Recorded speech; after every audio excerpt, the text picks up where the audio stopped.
My name is Teresa Rahicka, even though it might say Robert Rahicka, that's my husband. I'm using my husband's account. And I want to introduce Sara, who's going to be the speaker. Sara Waldman is a cryptanalyst for the NSA. She graduated from Lycoming, is that how you pronounce it? College, a small college in Pennsylvania in 2011 with degrees in math and education. She joined the agency in 2013 as a member of the Cryptanalyst Development Program, and she's going to tell you a little bit about jobs at the agency. So go ahead, Sara. Yes. Okay. Hello, everyone. Let me find there's the share screen. Here we go. All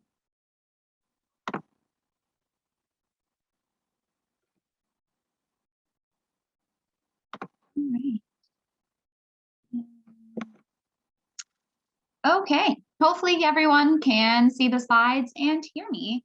So good morning, good afternoon, depending on what time zone you are in.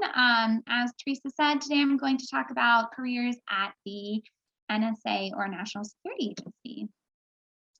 So to start off, where in the world, where is NSA? NSA is located in Maryland, right in the middle between Baltimore and DC. So this location, it's if you're looking to live somewhere more urban, I know people who live in the city and commute to NSA.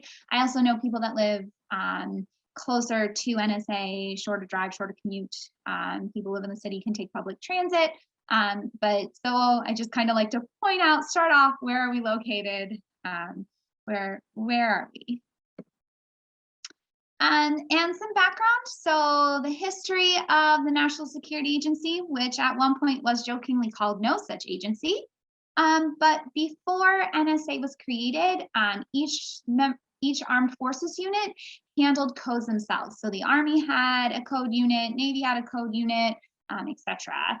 And then during World War I and World War II, this wasn't working out as well. And so there was a bigger need for a concentrated effort on cryptologic.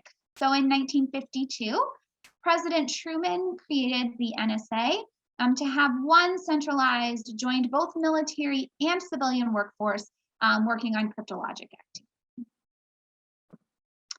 So what you may have heard, so I'm sure you've all heard of NSA in books or movies or TV shows.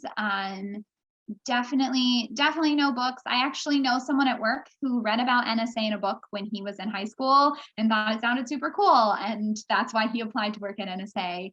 But yeah, it's definitely, you see it in movies, TV shows. I feel like there are always like action movies or books or episodes with like spies and that sort of thing, which isn't really my job. I'm not in an action movie, not an actress or an actor.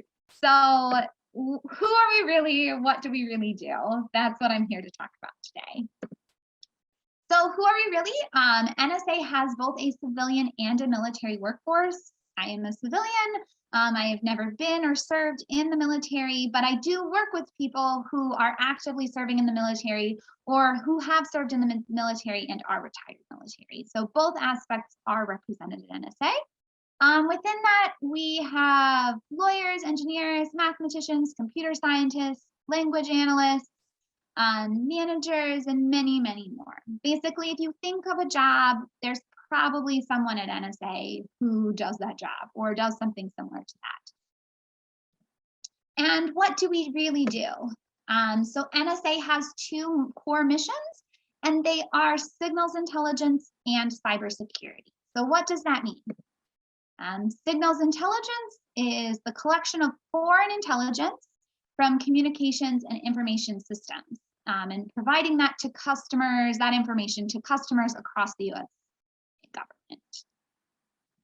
And what is cybersecurity? Cybersecurity is preventing and eradicating threats to US security systems, focusing on our defense infrastructure and US weapons security. So the signals intelligence side is kind of like offense, and cybersecurity side is kind of like defense. So why do we need mathematicians to do these things? So mathematicians use all different kinds of math, any kind you can think of. There's just a few listed on the slide, which you all can see. And so we use probability statistics, theories, linear algebra, modeling in combination with computer science, data processing, different kinds of technology. And the goals of combining math with this is to search for weaknesses in our adversary systems, build and strengthen our national security systems, and then research and discover and develop new security techniques to help protect our systems. So what are the mathematicians doing to accomplish this? What types of jobs are they doing? So Teresa mentioned that I'm a cryptanalyst. So I work in cryptanalysis and cryptology. But we have computer and network security. There's signals analysts. There's all kinds of looking at information, trying to process information better, faster, retrieve it better, analyze speech, supercomputing, biometrics, so fingerprints, eye, all that, and much, much more. So how do you fit in? So first I'll start if you were graduating and hired out of college, or if you have a job somewhere else and you come from the workforce, how do you normally get hired? You can be hired as a direct hire into an office, but NSA offers something different than most employers, and those are career development programs. These are approximately 3, maybe sometimes closer to 4-year programs, and there's a whole bunch listed there. Applied math program, cryptanalysis development program, there's computer science, data science, signals analysis.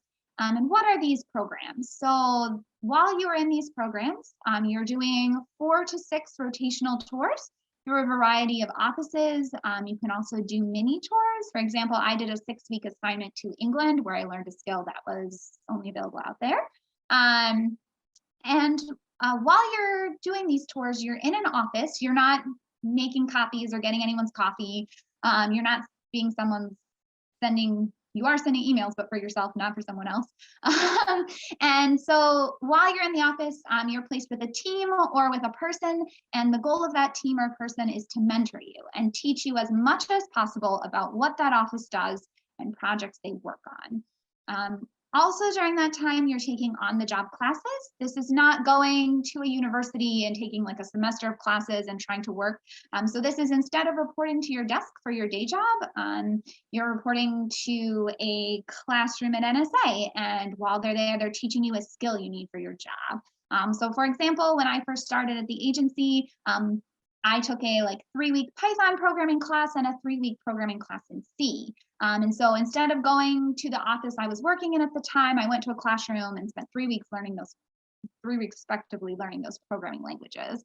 And then crypt classes, etc. So it's really a chance for you to spend about 3 years learning as much as possible about as many offices as possible at NSA. And then when you are finished with that program, it's not like, oh no, now 3 years is up, I have to find a new job.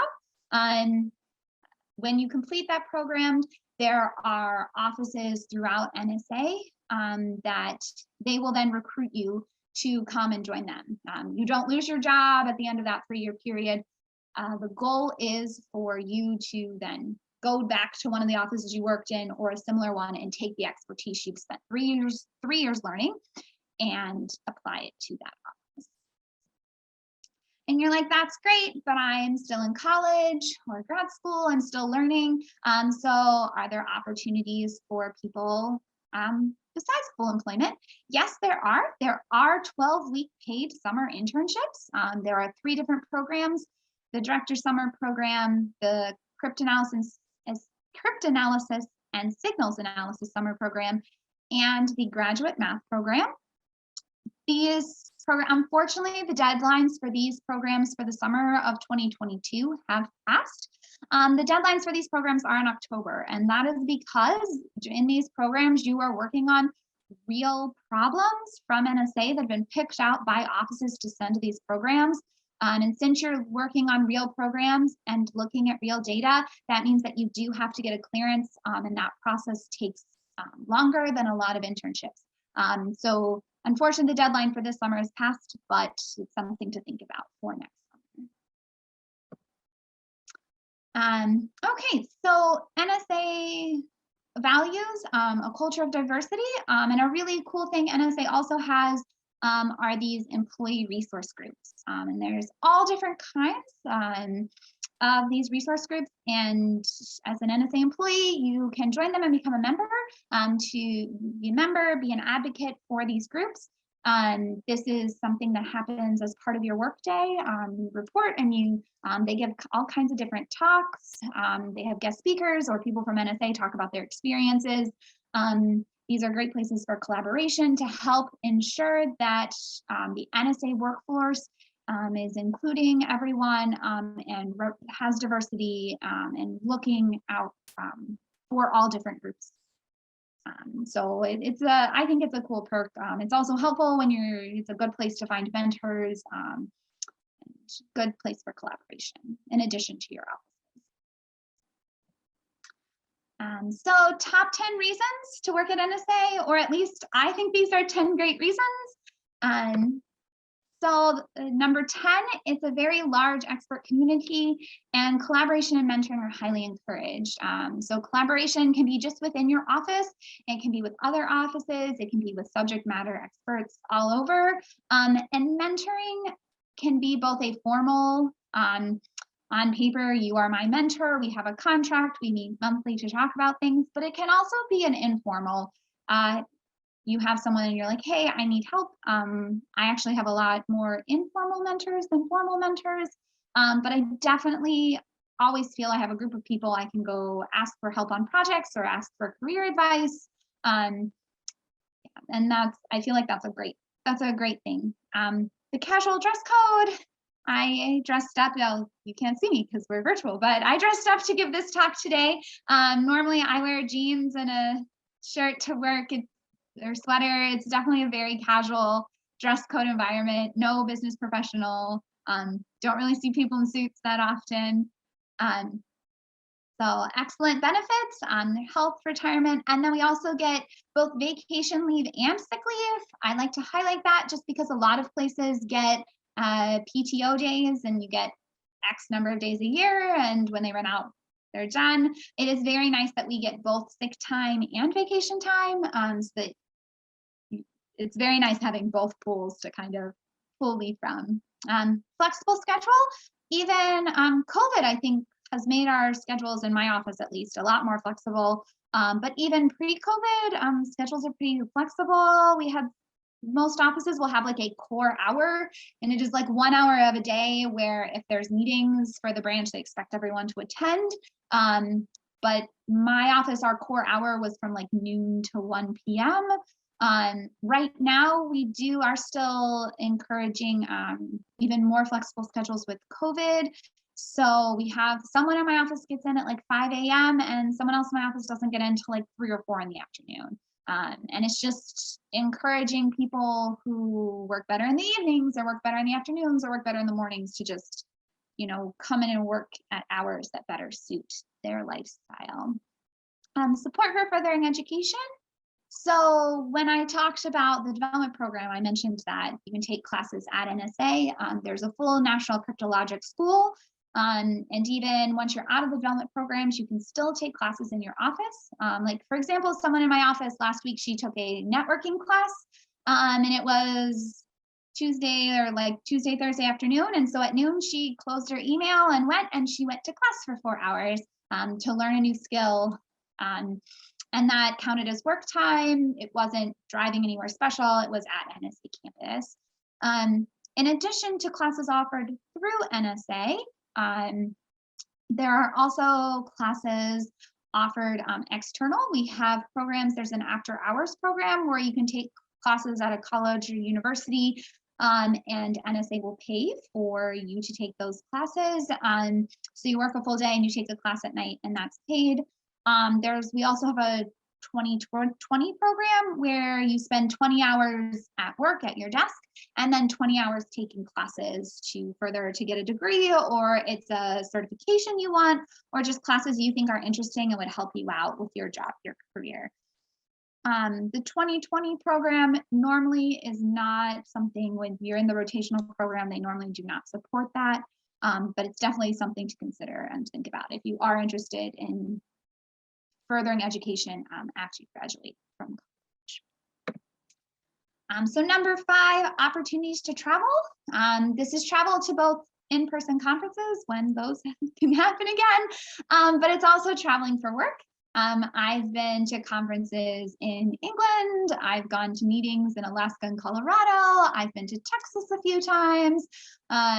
I have coworkers who've been to Canada and Australia. So there's lots of opportunities to travel all over. Also, if you don't like to travel, you can say, I don't like to travel, and you don't have to. It is optional, but it's definitely been really neat for me to go and meet with counterparts in other countries, or to go meet with customers that are in other parts of the country, and see different places and meet different people. It's a variety of work experiences. No 2 days are alike. It's especially, I don't know, I feel like in my office, no 2 days are alike. We're always trying different things, different strategies. The work is challenging and fun. When my parents ask, like, oh, what do you do for your job? And they're like, well, how do we tell people what your job is? I always say, imagine that you have a jigsaw puzzle, but instead of being given a box with all the pieces, you have to go on a scavenger hunt to find those pieces. But there's also some pieces hidden to a different puzzle, so you don't know if you have all the right pieces. And some of the pieces are missing pictures, and some of them are a little warped. And there's no edge pieces, and you're trying to put this puzzle together. Definitely, I think this is fun, but that's kind of the analogy I give for my job, is that I'm trying to put together a giant puzzle, but first I have to find all the pieces I need, and then I figure out how they go together. The impact, as I said, puzzle, but the cool thing is the pieces I'm putting together, it's a puzzle to try and support the US military and keep the US military safe. There's definitely, you definitely can see an impact as to how what you're working on is working to keep our military safe, or the US infrastructure safe. So there's definitely a big impact. And finally, you'll never turn a happy hour into a sad hour by talking about work. My work cannot come home with me.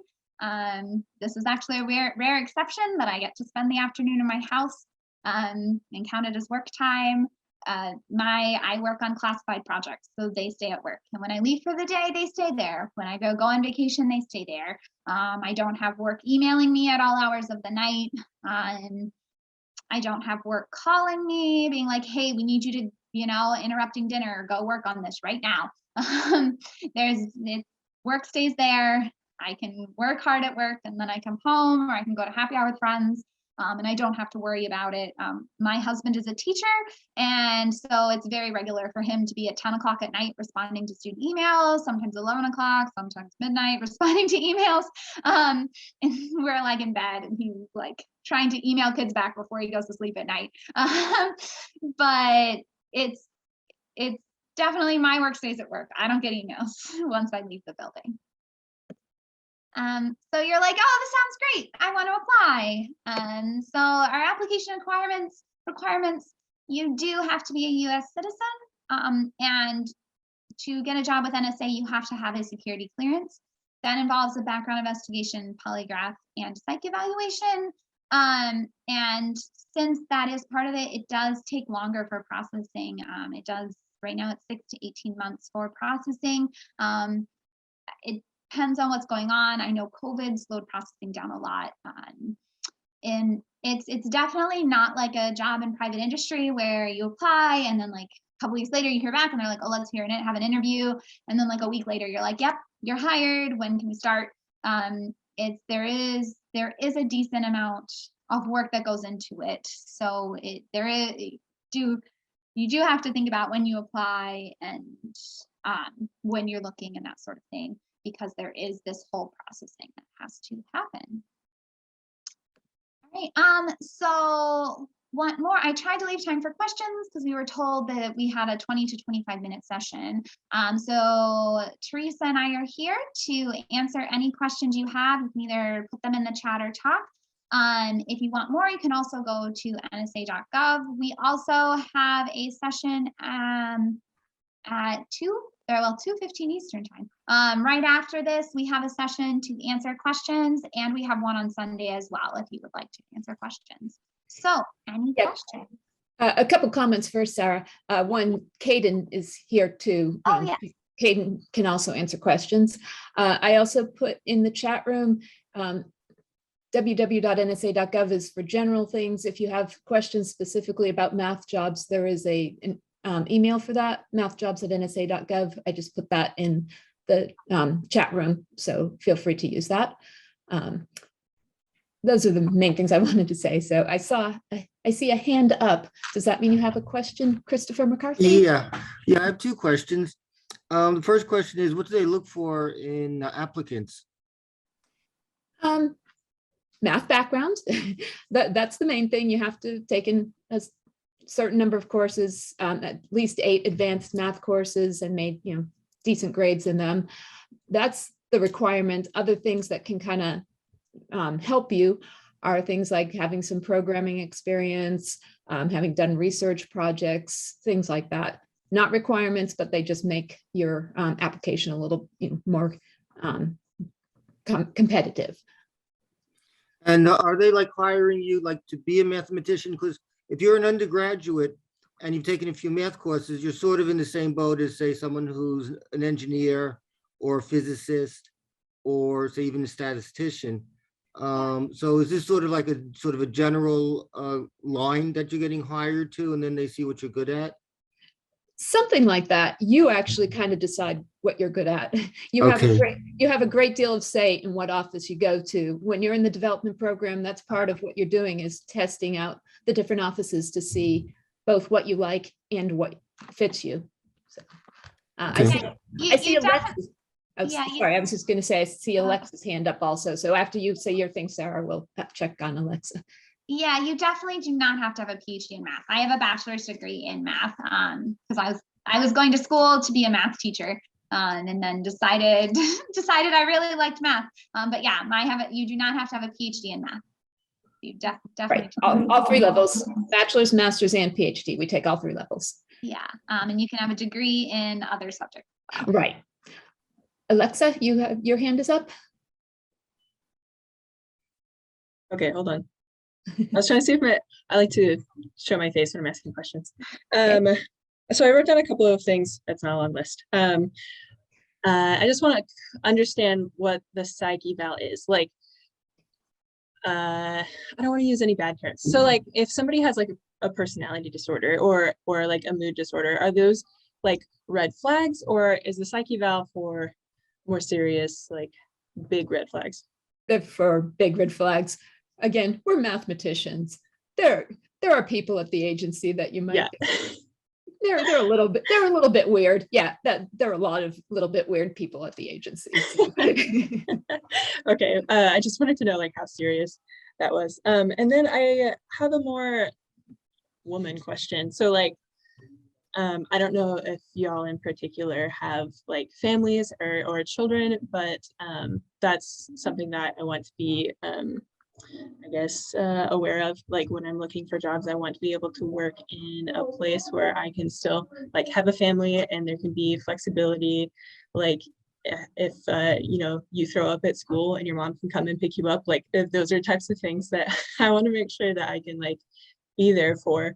And so I just wanted to know like how that's worked. Like, is there I'll give you an example. I actually don't have children, but the 2 other people on my team both do. And Diane's son was sick the other day, so she left a couple hours early. She just said, I want to go home, take care of my son. Yeah, it's very flexible for things like that. I mean, it depends on the office you're in. There are some offices, like if you're in a shift office, you have to do that shift. But most mathematicians don't work in shift offices. Most of us work in very flexible offices. And also, there are nursing rooms too. So yeah, again, not something I've ever had to take advantage of, but I'm aware of their existence. That's I really chime nice. in? Yeah, go ahead, Caden, right? Yes. So I would like to give my little 2 cents about both the psych evals and the being a woman in the workforce things. One thing I would first like to say is for the psych evals, the NSA is one of the most supportive organizations I have found as far as employee mental well-being is concerned, for good reasons. Like, they want their employees to be happy, and to, if there is a stressor in their life or a mental health issue, they don't want to pretend like that doesn't exist. And so, like, one thing that I was told was, like, seeing a therapist, talking to a psychiatrist is viewed as a good thing. And in fact, we have something called EAS, employee assistance, where you can actually have 10 free in-agency therapy sessions a year provided for you. So they really care about that. There's definitely not a stigma against mental health.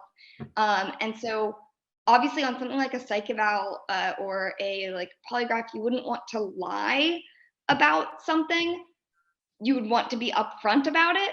But saying, like, I dealt with anxiety in college and I see a therapist about it now, and like, that's viewed as a good thing, I would say, not oh, you're not going to be hired here.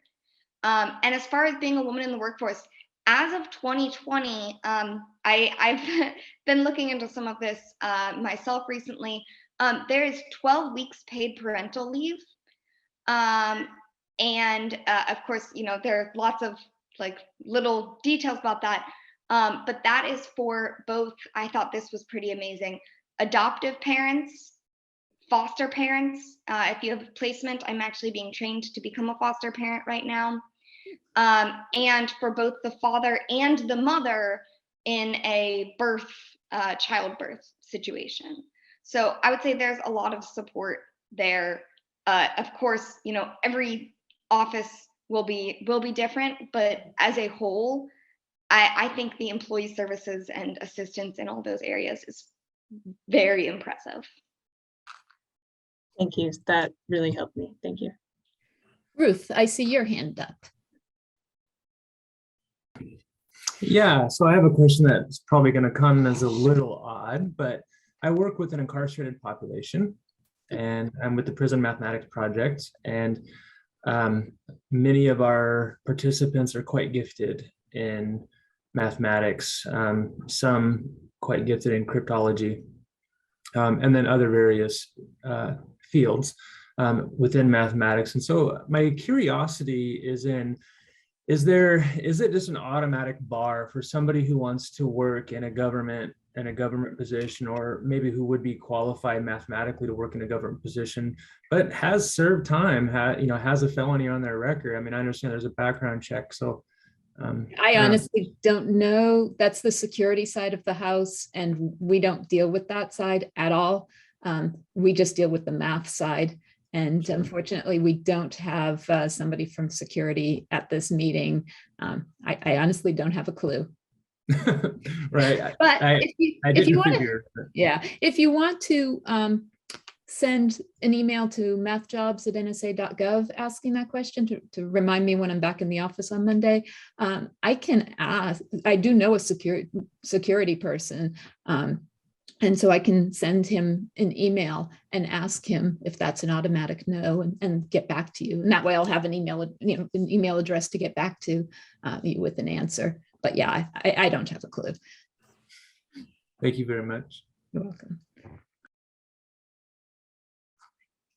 Any other questions?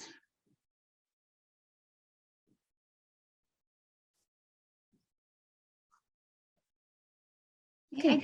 I did get a question in the chat about just to me about if we offer presentations, if anyone knows is from a college or university that would like a presentation similar to this, or we do have other like intro to cryptography talks. If you email the mathjobs@nsa.gov, you can actually request talks to be given for your college and university. So I just like to throw that out there to everyone. And thank you to who asked me that.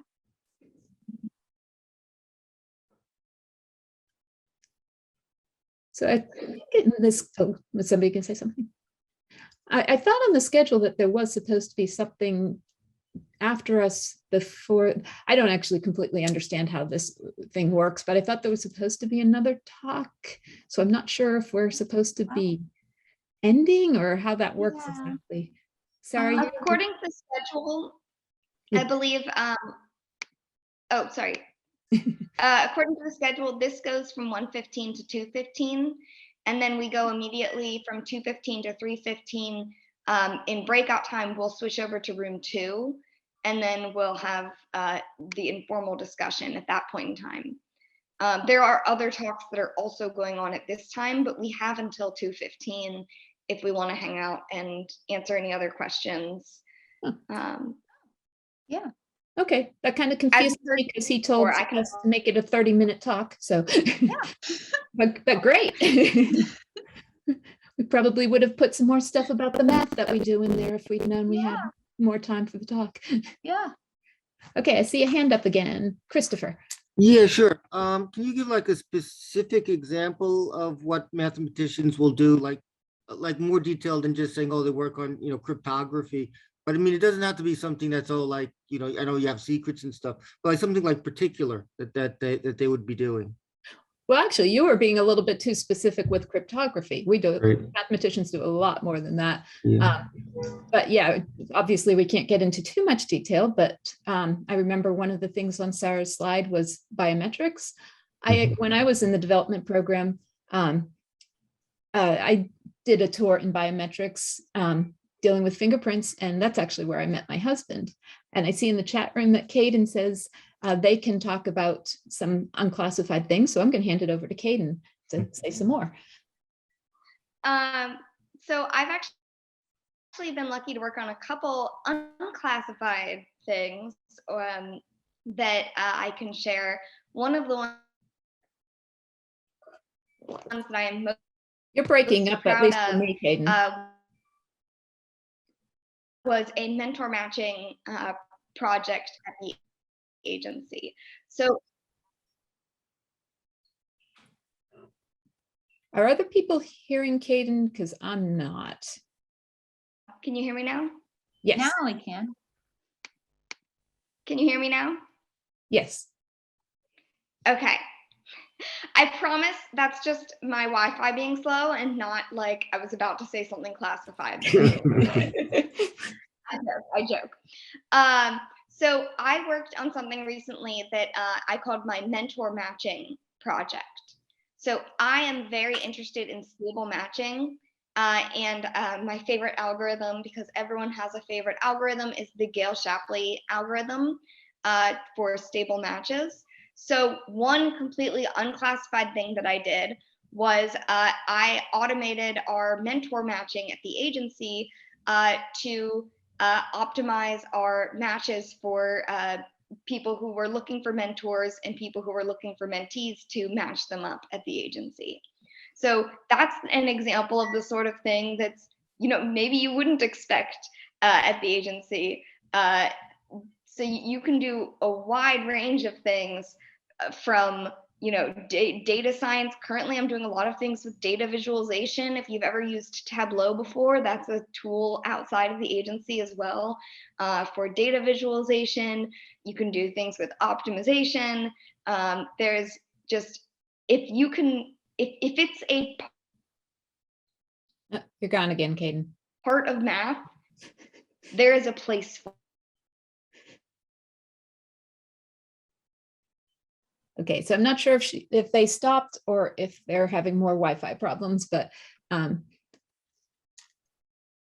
Sarah, did you want to add any? Oh, actually, Okay, go ahead. I know a big thing that I've like unclassified that I've seen is like statistical analysis. And it's a lot of, oh, can we find the outliers, or can we find, oh, we thought we have a pattern. Can we identify a pattern of traffic, or do we have a pattern and can we identify something that doesn't follow the pattern?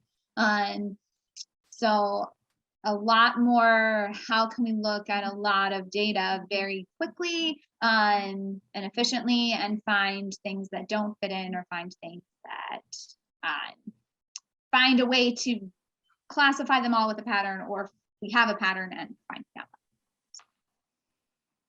And given that this is a modeling conference, maybe I'll also mention that one of the tours I did in the development program, I did use some modeling for my work. I can't tell you anything more than that, but I can tell you it was actual modeling that I was using. So thank you.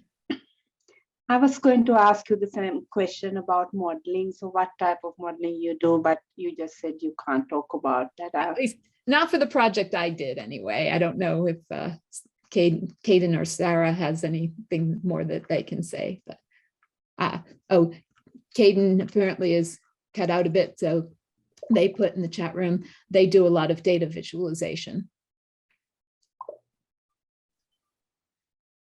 I'm not sure if my audio is working or not, Right but now if you can hear me, yeah. I currently am using a tool called Tableau that I really like. So as well as modeling using more traditional tools like MATLAB and R and things like that, Python, I also, I really like Tableau for some data visualization. And then also it can depend where you work. Like if you're on the research side of things, sometimes you do have a lot more like unclassified work you're doing, and you can share more. Most of the work I've done has been more on like the signals intelligence side, which unfortunately that means I can't share a lot of what I've worked on. But yeah, if it's something where you're like, oh, I am really interested in like using external models and external like or doing more unclassified things. I'm more like I love doing research on new hard problems. That's definitely, there is a subset of just research, and just unfortunately I haven't worked in that subset. Yeah, and like Sarah, before I did math hiring, which is where I am now, I was also in signals analysis. And in fact, Sarah was a customer for the work I was doing at the time.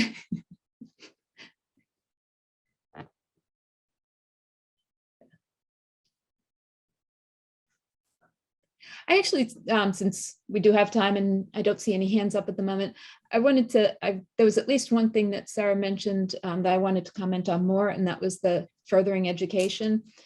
So she mentioned the after hours and 2020. Again, after hours you can actually do while you're in the development program. The 2020, you have to wait till you finish the program. There actually is another one called the, actually, I think it's Scholar or Full Scholar, something like that. It's very competitive. Not everybody who wants to do it gets to do it. But if you get that one, you're actually being paid to be in school for a semester. And I think you can get that for up to 2 semesters in a row. And I actually even know someone who came to the agency with a bachelor's degree, and between those programs, the After Hours 2020 and this scholarship program, she eventually got her PhD while working at the agency. So I just wanted to mention those other options.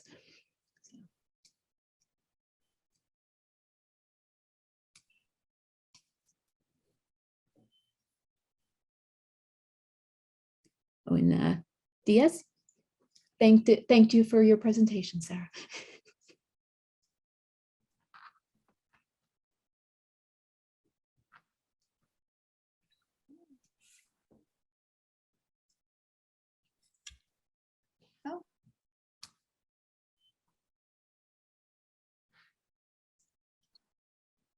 Christopher, go ahead. Yeah, could I ask another question? Yeah. Absolutely. Okay, so I'm interested sort of a little bit in the workflow.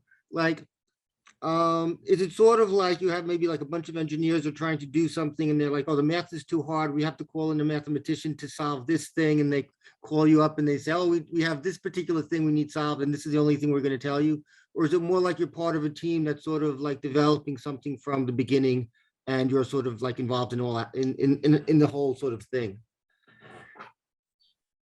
I'd say the second of those. I mean, we certainly do have lots of engineers at the agency also, but there's a lot of teamwork, and there are projects where, and even these things that we are currently called surges, they've also liked the name workshop and other names along the way, but where we'll temporarily, for a particular project that somebody thinks needs some extra attention, maybe they'll spend like 6 weeks and they'll pull people in from different offices and work and they'll even have a different location, well, at least pre-COVID, a specific location set aside where those people will go to that office for the 6 weeks and work on that particular project. But also there are some of us are, of course, introverts. I tended to mostly work by myself on projects because I prefer doing that. So there are projects where you can work alone, and there are projects where you can work in a team. But yeah, no, it's not so much that the engineers say, I can't do this. It's more, I mean, and we often work with people I don't know if I've worked with an engineer other than my husband. When I did the biometrics tour, my husband's an engineer. Like I said, I met him there. Other than that, but I have worked with linguists, computer scientists. I even worked with somebody whose degree was in foreign, in something having nothing whatsoever to do with math. I can't remember exactly what it was now, but he just found things like, that was when I was working in network security, and he found things like that interesting and joined our office. And so you can work with a wide variety of people, not just mathematicians. Thank you very much. Yeah, also a lot of our problems take a long time. It's not like, oh, you have a project, you work on it for a month and then you're done. Most of our projects are multi-year efforts. So Teresa said that I was like, my office is one of her customers, and she's like, oh, I like to work alone, which to me, that's kind of funny because I feel like what our offices work together on, it's a big surge between like the office she worked in, the office I work in, and like a bunch of other offices. So while there may only be like one person working on it or two people at a time, it's a like multi-year thing from like 10 different offices. And so you all won't be like sitting together for X years, and you may be you're working on other things at the same time. But yeah, it's like, oh, you can bring your knowledge or history, like, oh, this person brings math knowledge and this person brings language knowledge, or this person brings like engineering knowledge. And you may be working in an office with people similar, but kind of pulling all the knowledge. You may deep dive, someone else may deep dive, and then you bring it back up and do check-ins once a month or something like that. Yeah, in fact, Sarah, my office and Sarah's office did meet once a month when I was in that office. So yeah. So I guess when I said work alone, I meant most of the days I spent just me at my computer. But yeah, I did interact with people. And I also will say, anytime I had like a question, we have most of the offices are, at least at the moment, open plan type offices. And so if I was getting stuck on something, sometimes I would simply say my question out loud, knowing that somebody within hearing distance would answer me. So. And there are a few dedicated. Sorry. AD16. Sorry, that was me. There are a few offices that do a little bit more of what Christopher was saying with the first part. I know I've actually worked in a couple offices where basically other organizations at the agency, whether that was, hey, we need you to, help us analyze this model, or we need you to help us solve this problem. I'm speaking vaguely here. We need you to make this visualization.